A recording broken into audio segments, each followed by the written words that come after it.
Hi guys. This is the story of my entitled mother-in-law, Susan, 59F. I, 29F, am now married to my husband, Andrew, 30M. Rewind to a few years back when Andrew and I first crossed paths. It was actually at the hospital where we both work. Yep, we're both in the healthcare biz. I'm a nurse, and he's a pediatrician. Now, let me tell you, it wasn't all smooth sailing from the get-go. Andrew and I had to navigate through some choppy waters to make our relationship work. You see, dating a colleague isn't always a walk in the park. There were those moments of sneaky glances across the hospital corridors, stolen conversations during lunch breaks, and trying not to get caught by our superiors. Let's just say, we weren't exactly supposed to be fraternizing on the job. But hey, love finds a way, right? After 2 years of secretly dating, well, not so secret to our close friends, Andrew popped the question, and boy, was I over the moon.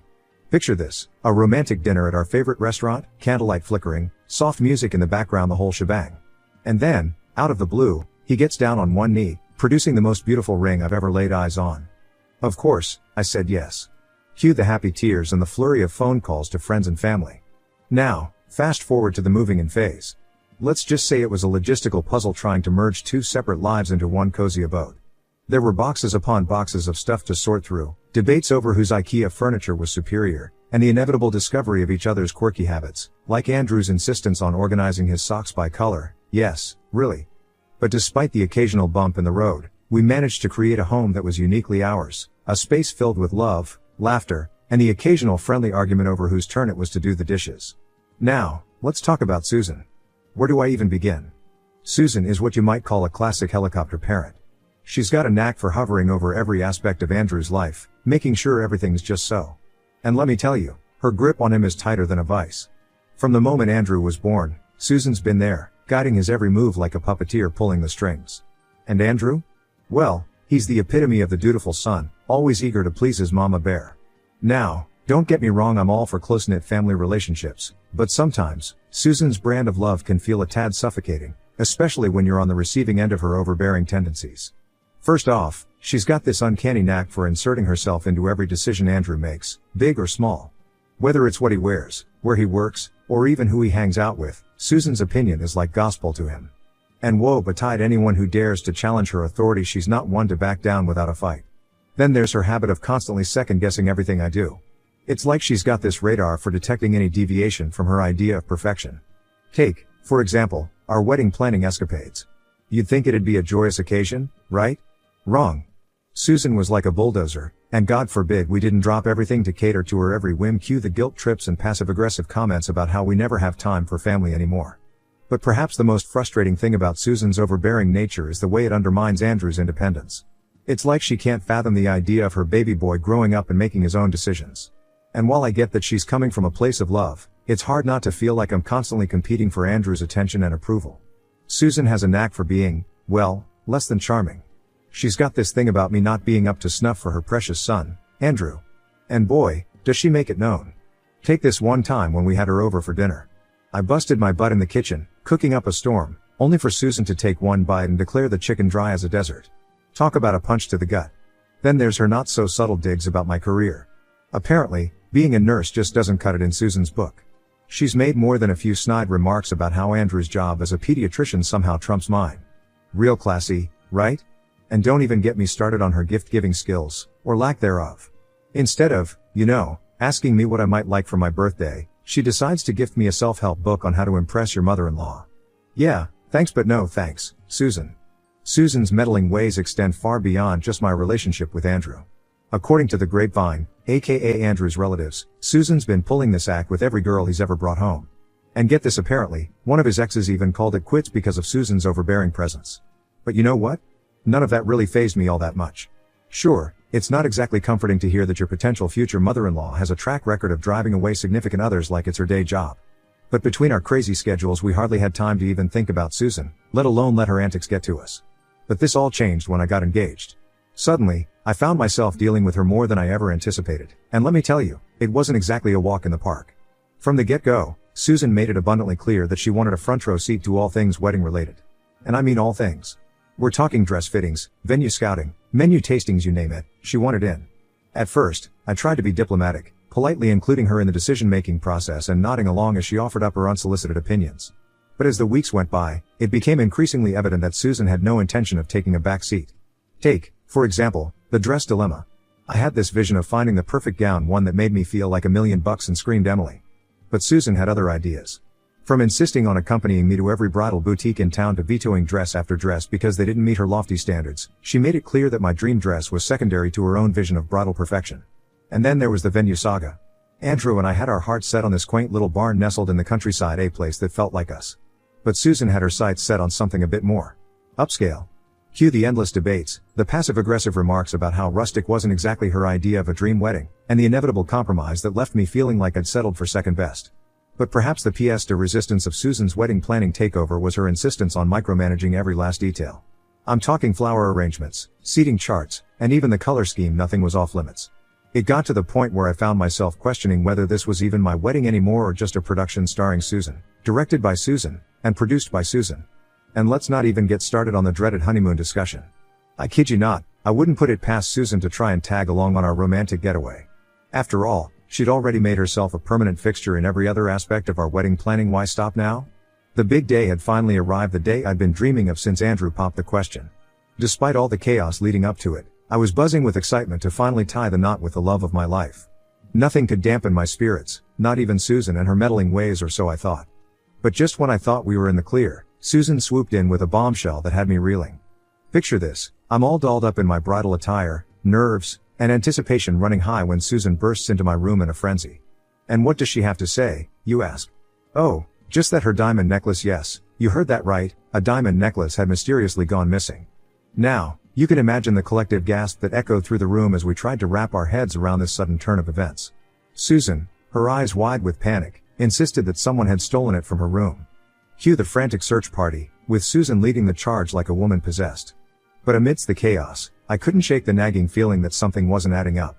So, in a moment of pure desperation, I tentatively suggested to Susan that maybe, just maybe, she'd misplaced the necklace. I mean, it happens to the best of us, right? Well, let's just say Susan wasn't exactly thrilled with my hypothesis. She shot me this dagger-like glare and practically spat out the words, "I'm not a forgetful person, Emily." And just like that, any hope of diffusing the situation with a bit of rational thinking went straight out the window. So there we were, me trying to reassure Susan that everything would be fine while simultaneously battling the sinking feeling in my gut that this was only the beginning of a wedding day disaster. As my bridesmaids rallied around Susan, determined to track down the elusive necklace, I couldn't help but wonder if this was Susan's way of stealing the spotlight one last time before I walked down the aisle. Just minutes before I was set to walk down the aisle, a few policemen strolled into the venue, looking all serious, and dropped the bombshell that they'd received a call about a stolen diamond necklace. And guess who the culprit was? None other than my dear mother-in-law, Susan. I was floored, to say the least. I mean, who in their right mind calls the cops on their own son's wedding day? Talk about a major buzzkill. But there we were, thrust into the midst of a full-blown police investigation, all because Susan couldn't find her precious necklace. So, I did what any bride-to-be in my shoes would do. Tried to defuse the situation as best as I could. I calmly explained to the officers that we were in the midst of searching for the necklace and that we couldn't confirm whether it was actually stolen or just misplaced. But of course, Susan wasn't about to let a little thing like reason get in the way of her melodrama. Meanwhile, my family, bless their hearts, swooped in to save the day. They chimed in, echoing my sentiments and reassuring the officers that it was all just a big misunderstanding. After all, what's a wedding without a little bit of chaos, am I right? But despite their best efforts to smooth things over, the tension in the air was palpable. Guests were whispering and shooting suspicious glances in Susan's direction, and I couldn't help but feel like the weight of the world was bearing down on my shoulders. I mean, who needs pre-wedding jitters when you've got a full-blown police interrogation to contend with? As the minutes ticked by and the search for the missing diamond necklace continued, the tension in the air became almost palpable. Family members scoured every nook and cranny of the venue, their frantic whispers and hurried footsteps echoing off the walls. Meanwhile, my wedding ceremony, which was supposed to start on time, was now delayed by a whole hour. I couldn't help but feel a surge of frustration welling up inside me. Here we were, on what was supposed to be the happiest day of my life, and instead of walking down the aisle to marry the love of my life, I was stuck playing detective in a real-life whodunit. I mean, who steals a necklace on someone's wedding day, for crying out loud? Just as I was on the verge of throwing in the towel and conceding defeat, a ray of hope appeared in the form of my 8-year-old nephew. With a triumphant grin plastered on his face, he bounded over to me and announced that he'd found the missing necklace. My heart skipped a beat as I eagerly asked him where he'd found it. And then he dropped the bombshell. He'd seen my mother-in-law, Susan, slip the necklace into her purse. My mind reeled with disbelief. Could it be true? Had Susan really stooped so low as to steal her own necklace on my wedding day? Before I could wrap my head around the gravity of the situation, my brother and mother entered the room, followed closely by Susan herself. With a sinking feeling in the pit of my stomach, I mustered up the courage to confront her. "Did you find the necklace?" I asked, my voice trembling with a mixture of anger and disbelief. To my shock, Susan shook her head, her expression a mask of innocence. "No," she replied, her tone betraying none of the guilt I expected to hear. My mind raced as I tried to make sense of the conflicting accounts. Was my nephew mistaken? Had he perhaps seen someone else slip the necklace into their purse? But as I cast a wary glance at Susan, my suspicions only grew stronger. After all, she was the one who'd been making a fuss about the missing necklace from the very beginning. And now, with her denial ringing in my ears, I couldn't shake the feeling that something wasn't quite right. The tension in the room was so thick you could practically cut it with a knife. All eyes were on Andrew as he strode purposefully over to his mom, determination etched into every line of his face. And then, in a move that shocked us all, he reached out and snatched the purse from her grasp. With a swift motion, Andrew extracted the missing diamond necklace and held it up for all to see. "Don't worry, folks," he announced, his voice ringing out clear and firm. "We found the necklace." But Andrew wasn't done yet. Oh no, far from it. With the necklace dangling from his fingers like a damning piece of evidence, he turned his gaze squarely on his mom and let her have it with both barrels. He accused her of trying to steal the spotlight and ruin the wedding, his words cutting through the air like a knife. Susan, for her part, looked like a deer caught in the headlights. She stammered and protested, insisting that she had no idea how the necklace had ended up in her purse and pleading her innocence. But Andrew wasn't buying it, and neither were the rest of us. In a bold move that left us all speechless, Andrew declared that he was done with her shenanigans for the day. And just like that, he called in the cavalry aka security and asked them to escort Susan out of the venue. I'll never forget the look on Susan's face as the security guards led her away. It was a mix of shock, disbelief, and maybe even a hint of shame. For the first time since I'd known her, she seemed small and vulnerable, stripped of the bravado that had always been her trademark. As Andrew and I exchanged vows and finally became husband and wife, I couldn't help but feel a sense of bittersweet relief wash over me. The weight of Susan's presence had lifted, replaced by the overwhelming joy of starting our new life together.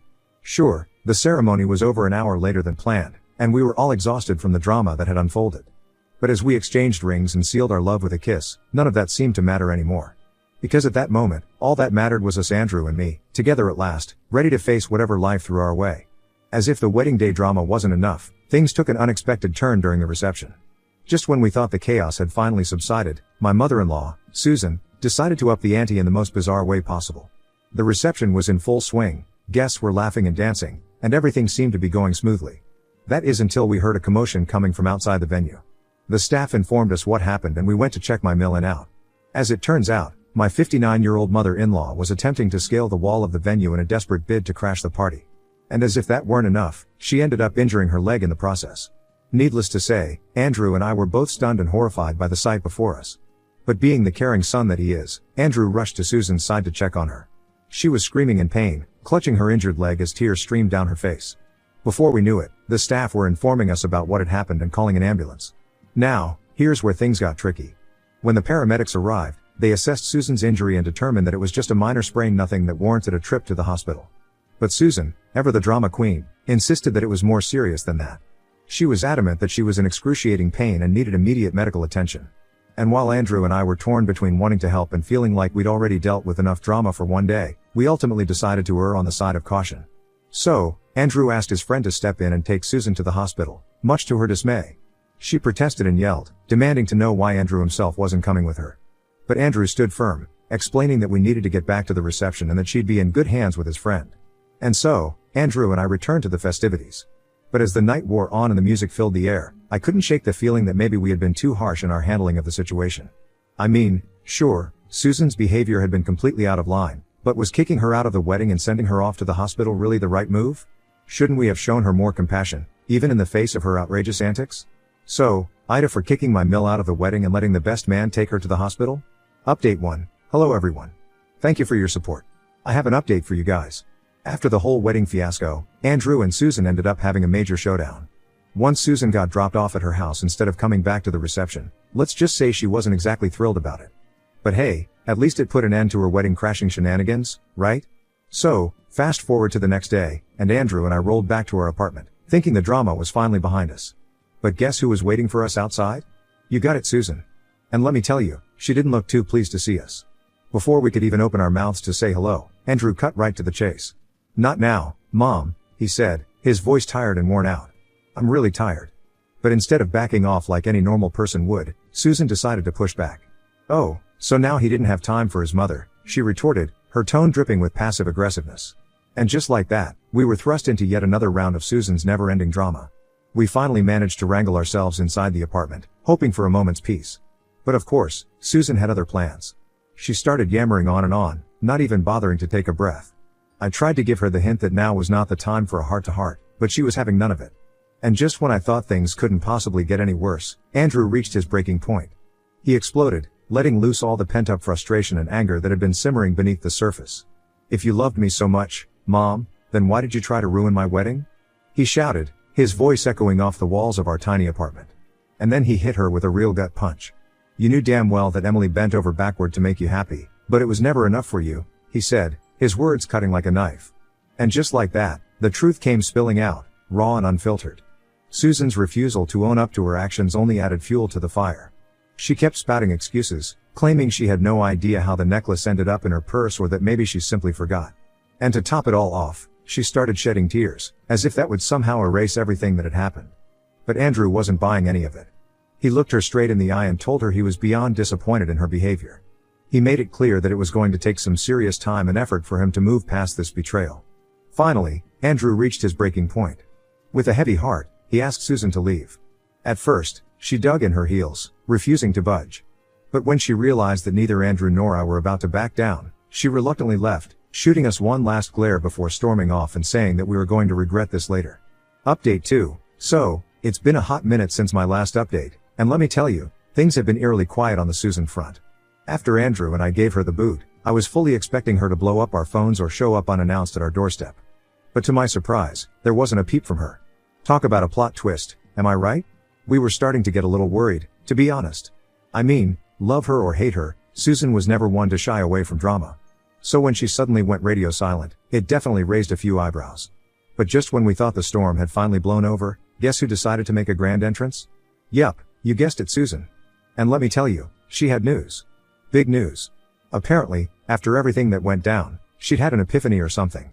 She strolls into our house like she owns the place and drops the bombshell that she's moving to a living assisted facility. Now, I don't know about you, but I was completely floored by this revelation. I mean, here's the same woman who tried to scale a wall to crash our wedding, and now she's talking about moving to an assisted living facility? Talk about a 180-degree turn. Andrew, bless his heart, tries to talk some sense into her. He's all like, what are you doing, Mom? You don't have to do this. We'll figure something out. But Susan, being Susan, insists that this is what's best for her. She goes on about how she'll have company and won't be all alone, yada yada yada. And just like that, she drops the bombshell that she's already leased out her house and she'll be moving out this weekend. I don't know about you, but I was reeling from the news. It felt like the ground had been pulled out from under us. Andrew, being the stand-up guy that he is, offers to drive her himself. But of course, Susan's got to go and play the guilt card, saying she doesn't want to be a burden or whatever. Classic Susan move, am I right? After she left, Andrew and I sat down and had a heart-to-heart. He admitted that he didn't quite buy Susan's whole story. So, being the detective that I am, I reached out to a friend of Susan's who happens to be a realtor. And wouldn't you know it, she confirmed that Susan was indeed serious about this whole move. We were both feeling a mix of emotions: sadness, confusion, maybe even a hint of relief. I mean, don't get me wrong, it's not like we wanted Susan out of our lives completely. But after everything that had happened, maybe a little distance wouldn't be such a bad thing. But still, it's hard not to feel a pang of guilt knowing that things had come to this. After all, she's family, and seeing her go through something like this was tough to swallow. But at the end of the day, we knew we had to respect her decision, no matter how hard it was to accept. Update 3. Andrew and I had psyched ourselves up for what we thought was going to be a smooth transition to the assisted living facility for Susan. I mean, we were ready to make the best of a less than ideal situation and maybe even squeeze in a little quality family time along the way. But let me tell you, things did not go according to plan. Not even close. As we piled into the car, Andrew and I were trying to keep the mood light and breezy. We cracked jokes, sang along to the radio, anything to distract ourselves from the awkwardness of the situation. But Susan, bless her heart, was as quiet as a mouse. When we finally pulled up to the facility, I could feel the tension in the air thickening by the second. We exchanged nervous glances as we stepped through the doors, bracing ourselves for whatever lay ahead. But nothing, not even our wildest imaginations, could have prepared us for what happened next. You see, when we approached the reception desk to check Susan in, we were met with blank stares and confused expressions. It turns out there was no booking in Susan's name. Zip. Zilch. Nada. Susan, of course, was adamant that she'd made the booking herself and that the guy on the phone had confirmed everything. But as it turned out, there had been a major miscommunication. The guy had only confirmed a visit, not a booking. Andrew, bless his soul, tried to keep his cool as he grilled Susan about how she could possibly have made such a colossal blunder. But Susan, being Susan, started to unravel right before our eyes. Tears welled up in her eyes as she admitted that she didn't know what to do next. She'd already gone and rented out her apartment, thinking everything was all set. And now, here she was, faced with the harsh reality that things weren't going according to plan. I glanced at Andrew, and I could see the gears turning in his head. Without a word, I knew exactly what he was thinking. And when he turned to me and gave me that look, I nodded in silent agreement. And then, in a move that caught us all off guard, Andrew extended an olive branch to Susan. He told her that she could stay with us until we figured out a solution. So yes, we brought her back home, and I don't know how long she is going to stay with us. I just hope that there is less drama than what I'm expecting at the moment. Update 4. Hi guys. This is my last update, so buckle down. Living with Susan was, well, let's just say it was everything you'd expect and then some. Andrew and I were just starting out as newlyweds, and the last thing we needed was Susan cramping our style. I mean, we had a honeymoon to look forward to in just 2 short weeks, and the last thing I wanted was to come back to find her still camped out in our living room. So, I hatched a plan. I have this friend who's always traveling for work, and wouldn't you know it, her company was sending her off to another state for a couple of months. And get this, her apartment was going to be sitting empty the whole time. Talk about perfect timing, am I right? So, I reached out to her and laid out the situation. And you know what? She was totally on board with helping out. I mean, who wouldn't want to lend a hand to a friend in need, right? I pitched the idea to Andrew, and he was all for it. I mean, it made perfect sense. By the time my friend would be back from her trip, Susan's lease would be up, and we'd be free from her clutches once and for all. Now, getting Susan to agree to the plan was a whole other ballgame. At first, she was hesitant, saying she didn't want to impose or intrude on a stranger's space. But I reassured her that the apartment was nearby and that she could come and visit us whenever she wanted. After a bit of back and forth, she finally caved and agreed to give it a shot. And just like that, we packed up all of Susan's stuff and moved her into my friend's place. It was a bit of a hassle, sure, but it was nothing compared to the relief we felt knowing that the end was finally in sight. So, for now, at least, the Susan saga has come to a close. And let me tell you, it feels like a weight has been lifted off our shoulders. Sure, there's still plenty of uncertainty lurking on the horizon, but for now, we're content to bask in the peace and quiet of our Susan-free existence.